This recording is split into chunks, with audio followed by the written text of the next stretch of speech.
Bigla-bigla nga kaming pinaalis sa aming tinitirahan dito sa Hong Kong. Dahil nga parang nag-away yung amo ko at saka yung may-ari ng bahay. Hindi kasi pumayag yung may-ari na mag-extend kami ng 3 months. Dahil nga natapos na yung aming 2 years na contract sa bahay. And for this video nga, isi-share ko sa inyo yung aming bagong tinitirahan na napakaliit talaga ng bahay. At makikita nyo naman sa video nga ito na napakagulo pa talaga dahil ako ay nag-aayos ng mga gamit kung saan ito ilalagay. Ito pala yung aming kusina na napakaliit lang talaga at alam nyo ba dito sa kanila napakaraming mga gamit na tinatapon. At dahil nga ito ay unexpected talaga, maliit lang yung bahay na lilipatan namin at ito ay available lang siya sa pang short term na tira.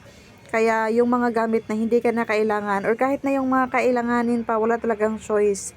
Kailangan talagang itapon. Pero kahit naman maliit yung bahay dito, kompleto na. Goods na sa mga small family. At ngayon na ay nandito ako sa kitchen. At alam niyo ba, kahit na maliit lang itong kitchen na ito pero kompleto, pwede ka makapagluto. Merong mga cabinet na lalagyan ng mga tinidor or mga kakailanganin natin sa ating pagluluto at mga pinggan. Tiyak talaga na napakarami mga drawer at dito nga sa aming kitchen kahit maliit na ito, dito din nakalagay yung ref at saka meron ding washing machine dito ka rin maglaba. Alam niyo naman pag dito sa Hong Kong, ilalagay lang talaga yung mga labahan sa washing machine at pagkuha mo, sampay ka na lang talaga. At medyo natulala nga ako dyan sa video dahil nag-iisip ako kung ano bang magandang arrangement. Nakakapagod talaga maglipat ng bahay.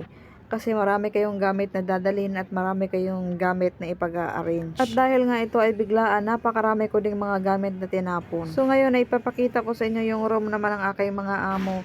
Dito din pala kami nagsasampay sa bintana dahil yung aming bagong bahay ay building na siya. Hindi na kami nasa ground. Nasa pangalawang palapag na kami ng building. At dito naman naranasan ko na talagang magsampay dito sa bintana na pag nahulog yung mga damit, goodbye na talaga. Pero buti naman dito sa Hong Kong is hindi gaano kalakas ng hangin. At dito nga kami nagsampay sa labas ng bintana. Napakaliit lang ng bahay na nilipatan namin tsaka yung mga bicycle nakikita nyo naman na nasa loob ng bahay dahil hindi pwede yan sa labas na nakawin. So ito na nga yung aking higaan, nilagyan ko ng mga mat, mga rubber mat at saka yung mga kutsyon ko. Wala pala akong kutsyon dito dahil yung kutsyon namin tinapon na, hindi kasi kasya, malaki yung bed ko sa dati naming bahay. Ito yung ito yung sala namin, napakaliit lang talaga. At yung mga laruan ng mga alaga ko is napakarami din. Kahit na maraming natapon dyan, marami pa ding natira. So temporary lang palang bahay na ito dahil yung amo ko may mga bahay naman talaga sila pero hindi pa nga tapos.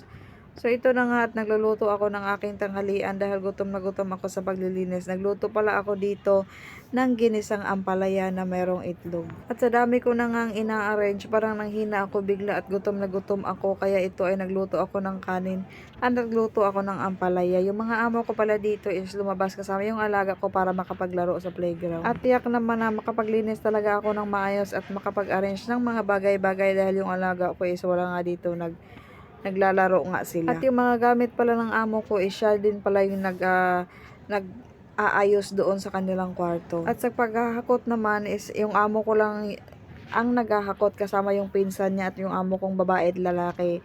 Dahil ako ay natulog sa pinsan ng amo kong babae kasama yung mga alaga ko. So ito na nga at nakahiga-higa na ako sa room ko. Napakaraming mga sampay dahil ang hirap ng sampayan dito. Naisip ko tuloy na ang swerte namin dati dahil ang laki ng space namin at nasa ground lang kami. No matter gaano karami yung lalabahan mo, walang problema. Dito, Diyos ko, ang hirap. Kailangan mo maglaba every day at walang sasampayan. So, ayun na nga ako, nakahiga ako dito habang yung alaga ako natutulog pa. Gusto magpahinga ng yaya dahil mamaya pagising, magpuntang playground, yun lang, update lang.